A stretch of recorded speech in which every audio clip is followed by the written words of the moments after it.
Hoje cobrimos 6 grandes acontecimentos que estão remodelando a ordem global.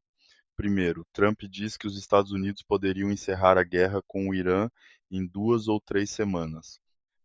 Segundo, o ministro das Relações Exteriores do Irã declara que o país não busca um cessar-fogo, mas sim o fim completo da guerra. Terceiro, o Pentágono tornou a construção de bunkers para bases americanas no Oriente Médio uma prioridade máxima. Quarto, a Rússia perde mais de US$ 1 bilhão em uma única semana enquanto ataques de drones ucranianos devastam sua infraestrutura de exportação de petróleo. Quinto, vozes militares russas estão pressionando o Kremlin a buscar a paz, segundo o Instituto para o Estudo da Guerra. Sexto, a Ucrânia acusa a Rússia de redirecionar drones deliberadamente em direção à Finlândia e aos países bálticos como uma provocação calculada. Esses não são eventos isolados, são peças da mesma estrutura que está desmoronando. Vamos ao que interessa.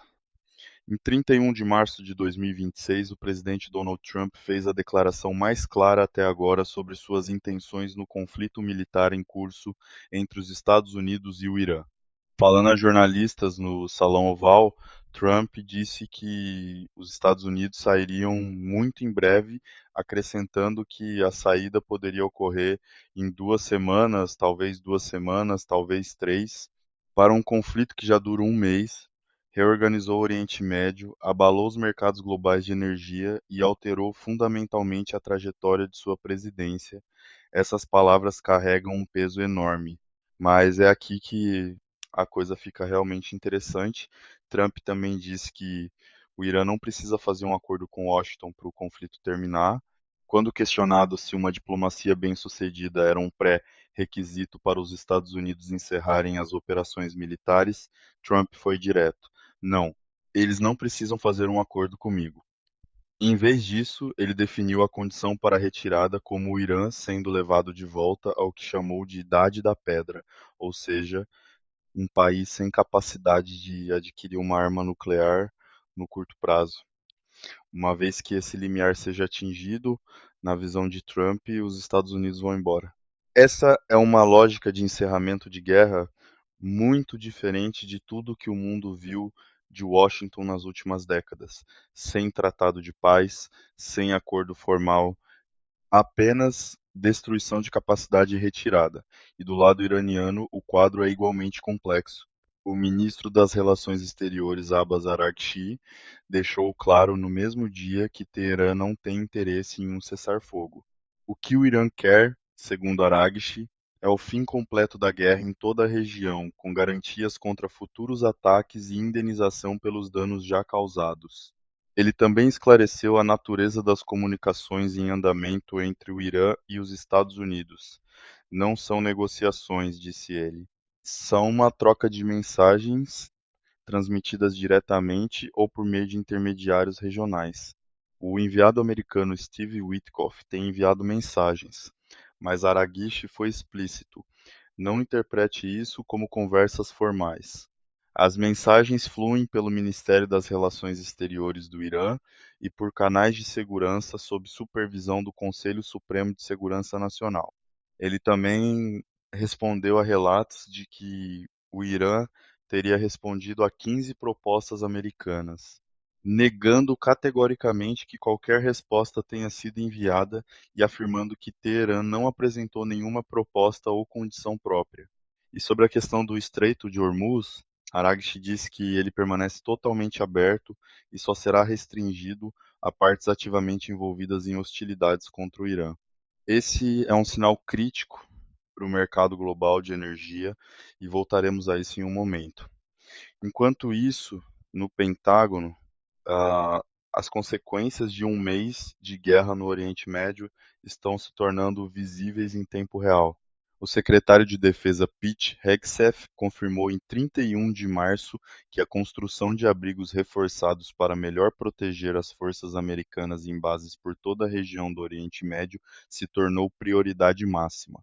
O anúncio veio após um ataque iraniano na semana passada que destruiu uma aeronave americana Ether-Centre AWACS, um sofisticado sistema aerotransportado de alerta e controle, enquanto estava estacionado a céu aberto.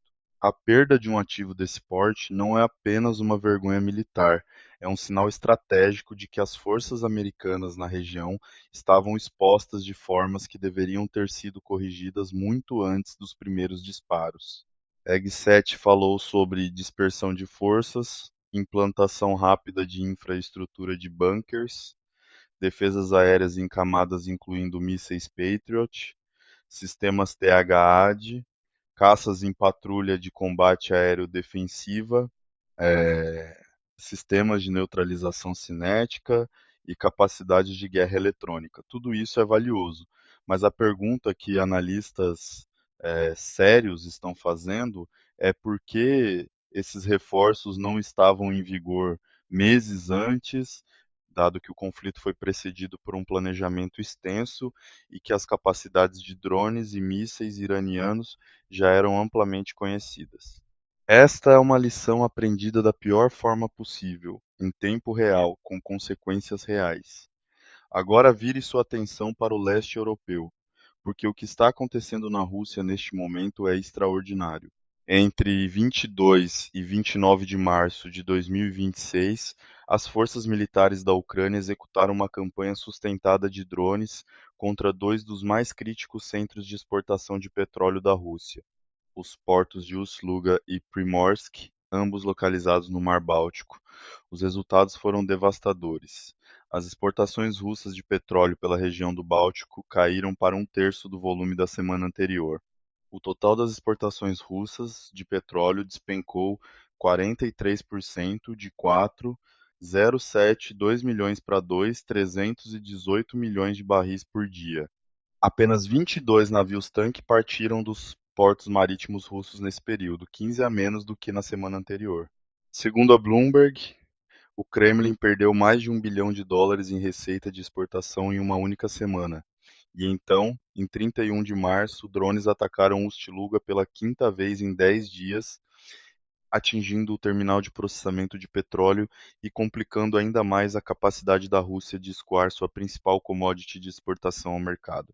E aqui está o ponto crucial, a ironia geopolítica que torna essa história ainda mais significativa. No exato momento em que esses ataques começaram a causar o maior estrago, os preços globais do petróleo estavam subindo por causa das tensões no Oriente Médio. O preço do petróleo russo Urals nos portos do Báltico subiu para US$ 73,24 por barril. O Blend Expo chegou a US$ 84,19. Os embarques para a Índia eram avaliados em quase US$ 97,69 por barril. A Rússia ela estava prestes a registrar suas maiores receitas de exportação de petróleo desde maio de 2024, e então os drones chegaram e aquele lucro inesperado evaporou. A Ucrânia não apenas atacou infraestrutura, atacou no exato momento em que essa infraestrutura tinha mais valor para a máquina de guerra russa. Se você está achando essa análise útil, aproveite agora para se inscrever no canal e ativar as notificações. Aqui a gente cobre geopolítica global com a profundidade e a precisão que você não vai encontrar no noticiário comum. Agora de volta ao que está se desenrolando. A pressão militar e estratégica desses ataques de drones está agora repercutindo dentro do próprio espaço informativo russo, e isso é muito significativo. O Instituto para o Estudo da Guerra reportou em 31 de março que comentaristas militares ultranacionalistas russos de grande projeção estão começando a discutir abertamente a necessidade de um fim rápido à guerra na Ucrânia. Um comentarista conhecido afirmou que o potencial econômico do Ocidente é ordens de grandeza superior ao da Rússia e que os ataques de drones ucranianos representam uma ameaça existencial crescente à infraestrutura russa.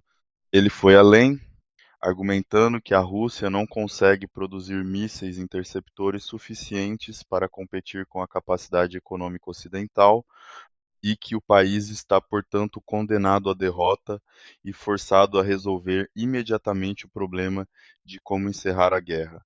Essas não são vozes da oposição liberal, são figuras do próprio espaço ultranacionalista pró-guerra, pessoas que passaram anos exigindo mais agressividade, mais território, mais sacrifício. Quando essas vozes começam a falar em derrota e urgência, isso marca uma mudança qualitativa na conversa interna russa. Um blogueiro do mesmo espaço observou em 26 de março que as forças russas não serão capazes de reverter a situação desfavorável no campo de batalha nos próximos meses, que os contra-ataques ucranianos foram bastante bem-sucedidos e que a Ucrânia ultrapassou a Rússia na adaptação tecnológica de drones. O mesmo blogueiro criticou a liderança militar russa por ser lenta em responder à evolução das capacidades de drones ucranianos. São admissões que teriam sido impensáveis no ambiente informativo russo apenas 12 meses atrás. E então, ao sexto acontecimento, que adiciona uma dimensão de escalada deliberada e guerra psicológica a tudo mais que está acontecendo. As autoridades finlandesas confirmaram que 2 drones cruzaram o território finlandês em 29 de março, sendo pelo menos um deles identificado como de origem ucraniana. Esse detalhe inicialmente apontou o dedo para Kiev. Mas em 31 de março, o ministro das Relações Exteriores da Ucrânia, Andriy Sybiha, falando ao lado da chefe da política externa da UE, Kaja Kallas, em Kiev, afirmou claramente que a Ucrânia possui informações de inteligência confirmando que esses incidentes são provocações deliberadas da Rússia, não falhas de navegação. Podemos afirmar com certeza que em todos esses casos foram ações deliberadas e direcionadas da Rússia, disse Sybiha. Segundo a inteligência ucraniana, a Rússia está redirecionando drones intencionalmente em direção aos países bálticos e à Finlândia para gerar incidentes de propaganda, criar atrito entre a Ucrânia e seus parceiros europeus e minar a coesão da aliança num momento em que a unidade é mais importante do que nunca. Isso é guerra híbrida em sua forma mais cínica. Ao usar sistemas de guerra eletrônica para sequestrar ou redirecionar a navegação dos drones, a Rússia consegue fabricar incidentes que parecem implicar a Ucrânia, prejudicar seus relacionamentos diplomáticos e lançar dúvidas sobre a confiabilidade de Kiev como parceira, tudo isso sem cruzar uma única fronteira da OTAN com uma arma russa identificável. A manipulação do ambiente informativo por meio do mundo físico, e é precisamente o tipo de operação que a análise militar convencional muitas vezes não consegue enxergar. O que tudo isso representa em 31 de março de 2026 representa um mundo em que 2 grandes conflitos militares estão simultaneamente se aproximando de pontos de inflexão críticos. No Oriente Médio, os Estados Unidos sinalizam que querem sair de uma guerra que eles próprios iniciaram, em termos que podem ou não se concretizar, enquanto o Irã mantém firme sua exigência por algo mais do que uma pausa. No leste europeu, a Rússia absorve danos sem precedentes à sua infraestrutura econômica, enquanto sua própria base nacionalista começa a rachar sob o peso do fracasso militar. A Ucrânia está golpeando com mais força, mais inteligência e mais alcance do que jamais fez, e a Rússia está tendo dificuldade para responder. E no meio de tudo isso, uma campanha sombria de manipulação de drones está testando a coesão das democracias europeias em seu ponto mais vulnerável. Essas não são histórias separadas. São uma única história narrada em múltiplos teatros de operações sobre o que acontece quando a estrutura da ordem internacional do pós-Guerra Fria continua a se fragmentar em tempo real. Na sua opinião, qual é o fator mais decisivo nesse momento? O desengajamento americano no Oriente Médio, as fraturas internas da Rússia ou a estratégia de drones da Ucrânia? Deixe a sua resposta nos comentários. A conversa que acontece lá embaixo costuma ser mais esclarecedora do que qualquer coisa que você vai encontrar nos noticiários tradicionais.